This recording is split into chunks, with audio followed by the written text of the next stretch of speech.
to repentance. Then they said to him, John's disciples, like the disciples of the Pharisees, frequently fast and pray, but your disciples eat and drink. Jesus said to them, You cannot make wedding guests fast while the bridegroom is with them, can you? The days will come when the bridegroom will be taken away from them, and then they will fast in those days. He also told them a parable. No one tears a piece from a new garment and sews it on an old garment. Otherwise the new will be torn, and the piece from the new will not match the old. And no one puts new wine into old wineskins. Otherwise the new wine will burst the skins and will be spilled, and the skins will be destroyed. But new wine must be put into fresh wineskins. And no one, after drinking old wine, desires new wine, but says, The old is good. Richard, can you lead us in a prayer? Our gracious God, it is humbly that we come to your table, that we come before you in your presence and ask that you would bless us, that you would bless Christy, that you would allow her to be your voice, and that you will demonstrate how your Spirit has moved within her as she brings this message that's on her heart. And may it be from your heart. May it be your words. And may she be comforted that it is in family that she speaks, that in love that we listen, and in openness to you that we participate and take this from here and do something that gives you glory.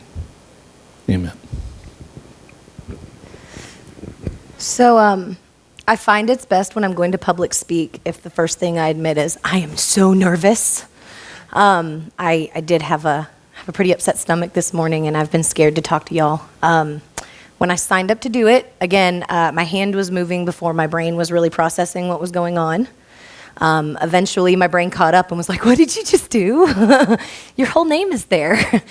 I had it planned out, though. This is one of my favorite aspects of Jesus, the idea of him eating with the sinners and the tax collectors and all of that. It's one that I like to use to tell people on that whole, like, hate the sin, love the sinner kind of thing. It's a good argument. So I had it all planned out.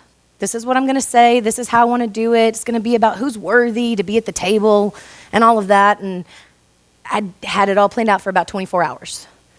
And then I started questioning everything I was thinking and was going, it just doesn't feel right. It doesn't feel right, but I don't know what to say. We've been talking about hospitality, so I started thinking of hospitality and being hospitable. And I thought, every Sunday we host this table for anyone who wants to come in. And I mean, I'm from the South. Southern hospitality, that was created here. So what can I learn about being a host that I haven't already learned from my Southern mama or the many churches I've been in or any of the people around me here?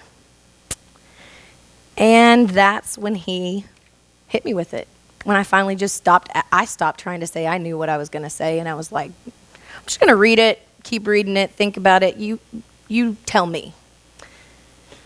So in my reading of this passage, it breaks down into two parts. There's these two parts that tell you what being the host of the host's table is. And then there's two calls to those in response. So the first thing is hosting the host table is unpredictable.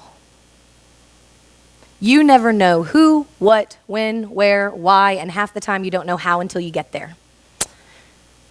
So when he started out as a Levi, which I guess everybody, we're under the consensus this is Matthew, correct? So whenever he started that day as a tax collector, which we all know they weren't like the greatest of people, I don't think he ever expected that Jesus was going to say, hey, let's do lunch. I wouldn't have thought that. I wouldn't have, in a crowd of a multitude of people, especially if I'm somebody who's deemed like not a great person, I'm not thinking that we're going to be having lunch. I don't think this was where he thought his day would end at all. But seeing how he responded is where the lesson started. From a tax collector to a disciple, he was adjustable. In verse 27 through 29, it literally says he drops everything. How many of you, if you're just sitting at a public place like a Starbucks or something, and a friend walks up to you and goes, "Hey, let's do lunch." How many of you are going to be like, "Drop everything, let's go"? No, you're going to be like, "Oh yeah, call me, text me, we'll plan it out."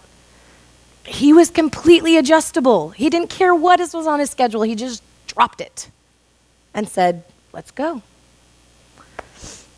The next thing is he was undauntable. When haters throw shade, throw a party. That became a phrase that I absolutely loved. Literally, the way I see the Pharisees, and I know not everybody knows the lingo, but they're like the first internet trolls. Like they're literally wandering around with this guy that they don't like, just so they can point out all the things they don't like about him. So, Levi undoubtedly knew this reputation that Jesus had.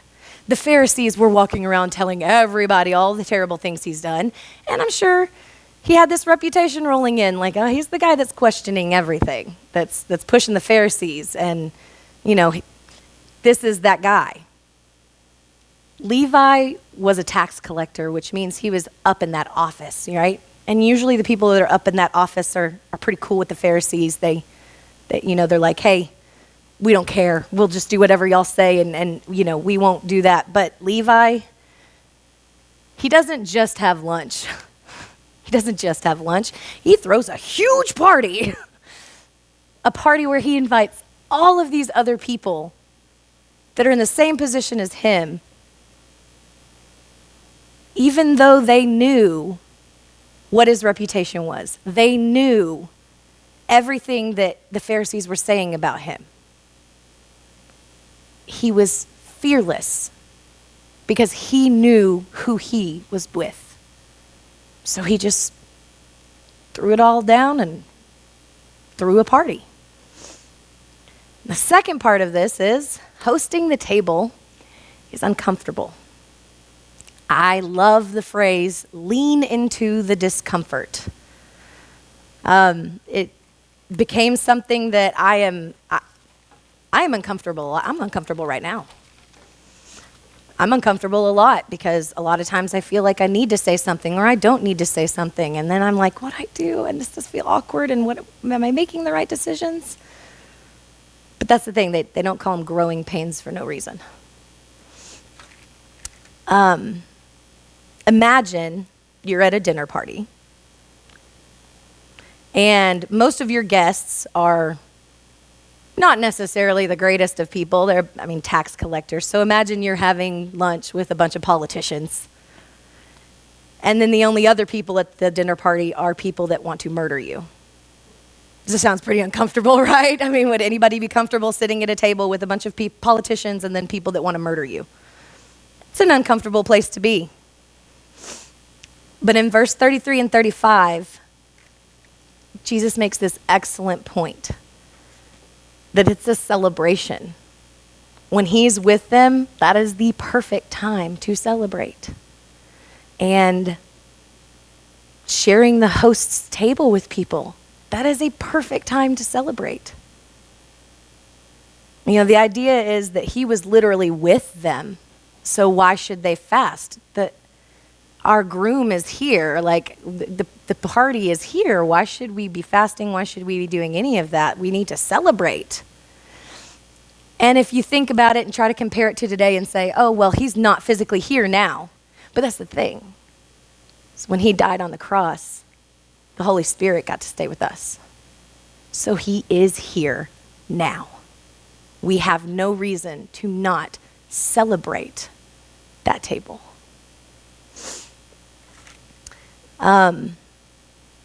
And it's uncomfortable, but he assures us it is habitable. Now, I looked up the definition of habitable, and I love it because literally it means that it's like just subpar, like just right at living level. Doesn't mean it's extraordinary, but it means you can do it. It can be done. And what I found out reading this is you don't grow in it, it grows in you. He gives us two references for this. One of them is replacing something that's worn out, and then the other one is making something new. When he's talking about replacing something that's worn out, he's telling us right there that to truly live as the host for him, we may have to tear down some old ways. The new ways that Jesus was coming to teach all of those people, it was a new mantle. It was a new garment. It was new. And they couldn't just throw it up on top of the things that they knew. You have to break that down. And I don't know if any of y'all watch those renovation shows, but the tear down of that stuff, it is not easy work. It's not easy. And it takes a lot of time, and it takes diligence, and it takes learning and all of that. But if you don't tear that down first, the new is just going to fall apart. It's just going to fall apart. And the second half of it is about the wine. And I can honestly say that I did not even understand what this parable meant until now. And again, it's a parable, which means it's probably got 50,000 other meanings that I'm not looking at right now. But as a kid, I remember listening to it and going, I don't get it. Like, I don't get it. We reuse everything. Like, in my house, there is no waste. You got a milk jug, that can be reused, all right? You've got, that used to keep lunch meat, it's Tupperware now. Like, I am big about reusing. So whenever I learned about it, again, Richard talked last week about the making of wine. So in order to make the wine, you've already got to go through what? The crushing and the pressing and the squishing, and that whole grape is destroyed and turned into a liquid. That in it of itself is enough to see that growing is hard. That becoming the person he wants you to be is hard. It's an act of destruction to make room for growth. That's enough. But what I learned about wineskins is they were often made out of the organs of goats. And they were fresh. So when they put the wine in there and they'd seal it up, all of this chemicals would start to expand, and it would become this gas inside of this wineskin. And because the wineskin was something that was living, it was stretchy. So it would stretch out, and it would make room for this wine and all of the gases that come with the wine being made. The idea is, if you put new wine into an old skin, once that wine is drinkable in that new skin, it becomes hard. It is hard structured. So if you put the new wine in it and that gas starts expanding, that hard structure is not going to move with it. It's just going to burst. So it's not just the idea of a new skin either, though. Yes, we need a new skin. It's, again, talking about replacing the old. We need to get rid of the old skin and get a new skin. But even in that new skin, we still have to stretch, and we have to grow, and we have to be able to let it grow inside of us and to make it habitable by being inhabited by it. It's a thing that you walk with, that you live with, that you carry with you. This idea of hosting the host's table. Because that's the thing is, yeah, we're all here to learn, but we're also here to go out in the world and show people. So, there you have it. Hosting is unpredictable, adjustable, undauntable. Anybody else notice the pattern? Yeah, it came out of me. I did not do this on purpose. I just started writing it down, the things that I saw.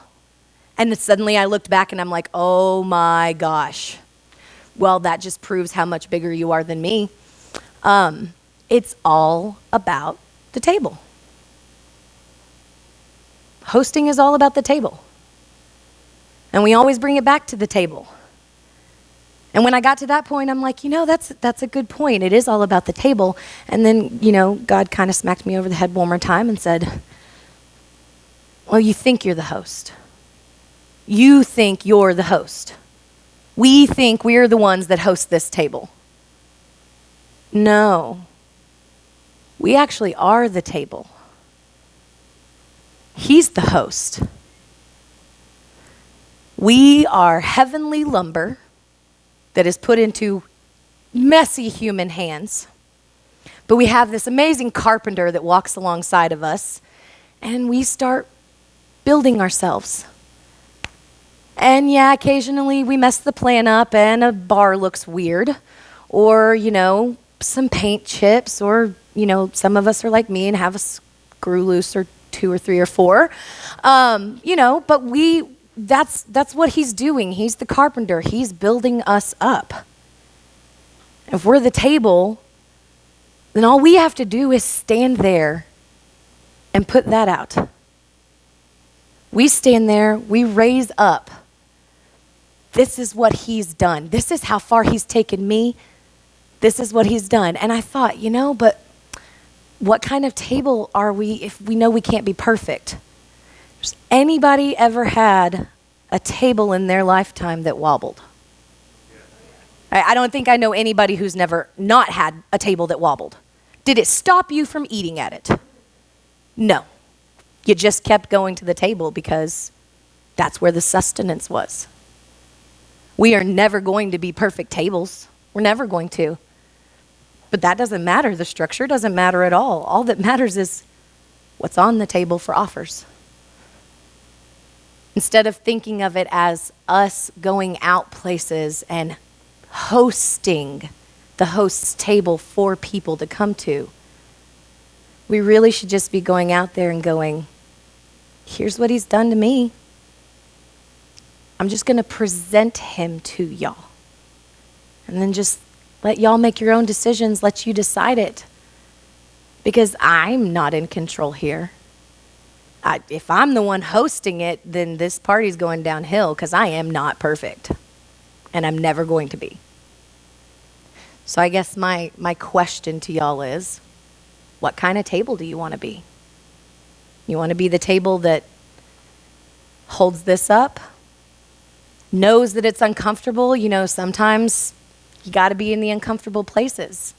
That's where he needs us. Not only that, but you got to be adjustable, so adjustable. You have to be able to listen and sit there and hear it. And when you hear it, drop everything. Everything. So, there you have it. That's my message. But we're going to roll into the dwelling now.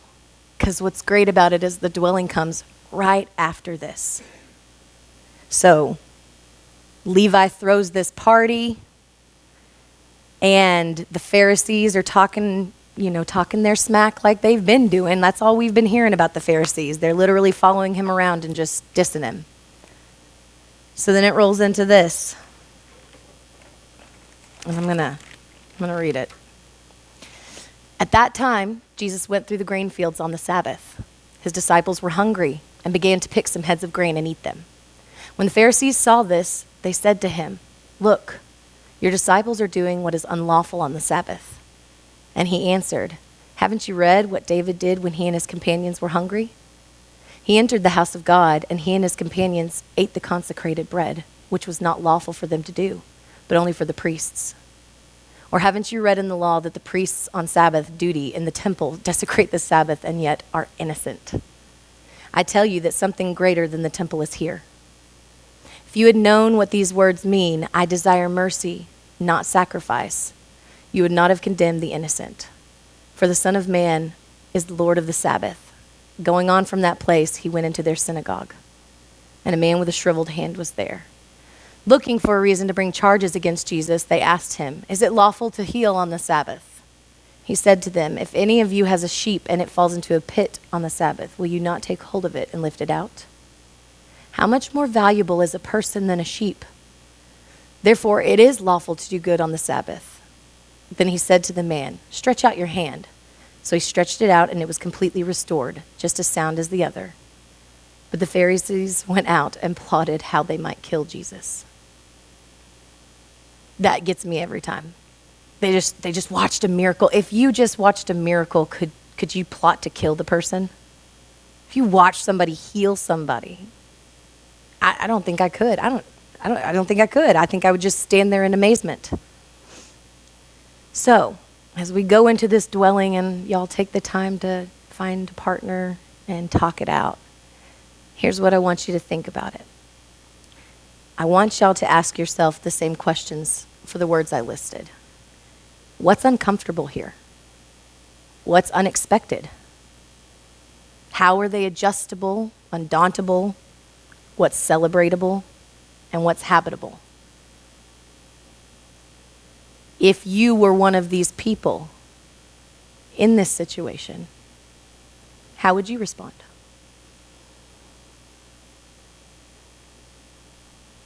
All right, y'all can partner up.